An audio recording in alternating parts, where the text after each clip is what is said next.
Hey everybody, this is Roy Candy, and this is Favorite Game Friday, where we have a group of contributors with completely different tastes in gaming talk about their favorite game in the category of the week. This week is all about brand new gamers. Maybe you don't know a whole lot about board games, but you want to learn what this whole world of board gaming is about. Today we're going to be talking about our favorite games to teach brand new gamers, so get out your notepad and check them off because these are a bunch of great games for first-time gamers. Anyway, let's get to the contributors' clips. Oh, that's a good one. Game I'd play with a new player. Oh, right away, it's got to be Project L. This is good for families as well. Super tactile experience around it. You have polyominoes, which are amazing, and you're going to be using them to fulfill puzzles. And they're all little recessed boards that you put all the pieces into, and it also becomes your engine. All the new pieces that you're getting, every time you complete a puzzle, you dump it, and those pieces you get to keep and continue building with. So it really is this engine builder around it, and it's deceptively so because people who are new to the game won't really understand that concept right away until you get them into the flow of it, but the tactile experience alone sucks everyone in. Hey everybody, a couple of things before I make my pick for this week. First of all, I would like to say thank you so much for having me be a part of Favorite Game Friday 3.0. I'm glad to be here and I can't wait to see where this goes. Next, I would like to say thank you to everyone who came up to me at GrandCon a couple of weeks ago and had their picture taken with Ben Casey, MD. That was quite an experience. I had a great time, and I'm really grateful for everyone who put up with my silliness. Anyway, so my pick this week for new gamers is going to be Spots. This is a pretty simple dice rolling game where you're rolling the dice and you're putting them on dogs and some things that aren't quite dogs. Happy Friday, everybody. Hey, Ruthie here. So my favorite game for new gamers is Marvel Splendor, where you get to basically recruit Marvel characters and collect Infinity Stones, which is pretty awesome. And it's also one of the first games that Roy taught me, so I love that game. It's a lot of fun. Hey everybody, Stephen Bonacore, the Podfather of Gaming. I'm on BGG at Sea. Day one, about to go to New England and Canada, but Roy asked me to do this video for you and I wanted to do it. Favorite game, to introduce a new game or two, I'm going Cult of the New, first time in a long time. Flip 7 by the Op. In Flip 7, you're using a deck of cards that go like this. There's 12 12s, 11 11s, 10 10s, all the way down to 1 1 and in fact 1 0. Plus a few 3 special cards and a few other modifier cards. You're trying to score 200 points over the course of hands.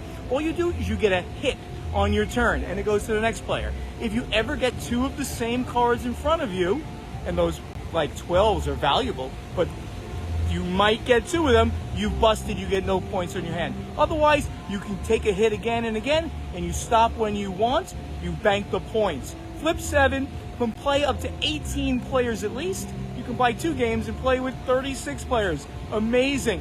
Really cool. It's now replacing 6 NIMT or Category 5 or whatever those games are for me as big group game. A little more strategy in this too than 6 NIMT. Category 5. Stephen Bonacore, Podfather of Gaming. Take care.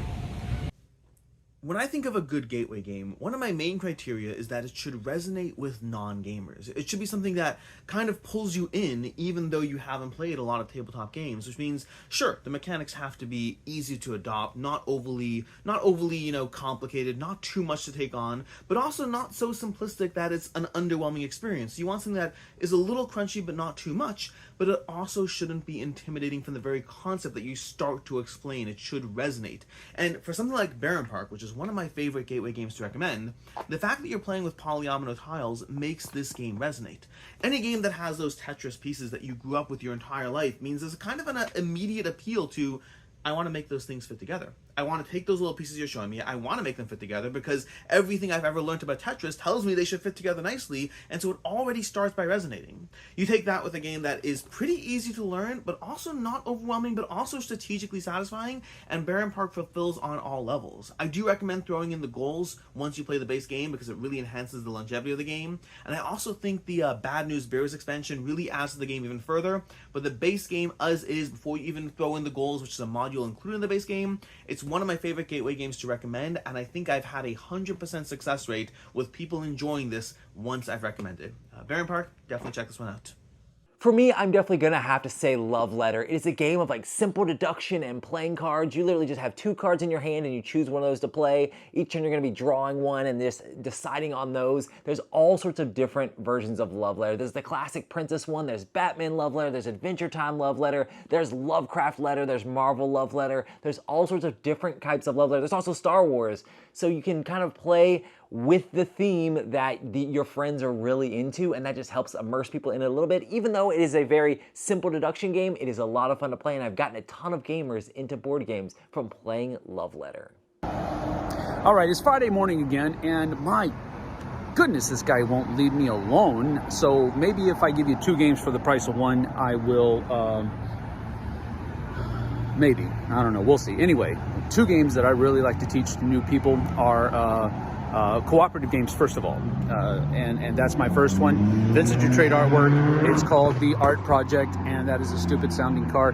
Anyway, The Art Project is a great cooperative game, has a great table presence, and people usually really enjoy playing it for the first time.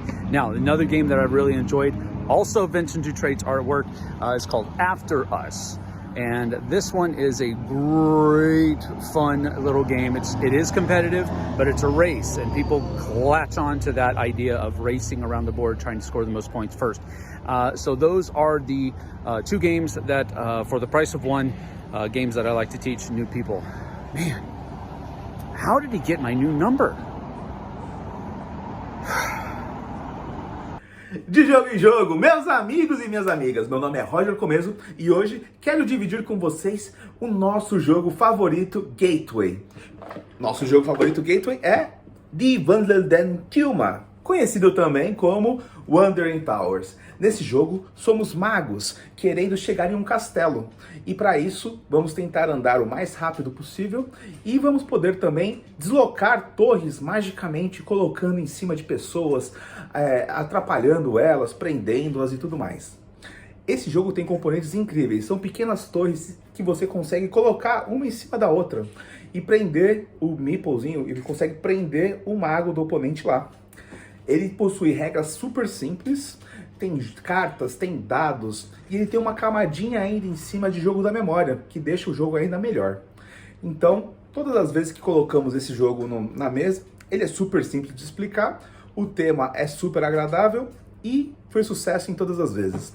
Recomendamos demais Die Wandelnden Tilma, Wandering Towers. What's up, folks? I'm Dwayne from the YouTube channel Blackboard Gaming. Today we're talking about our favorite gateway board game. There are so many great gateway board games out there, with new ones always hitting the scene.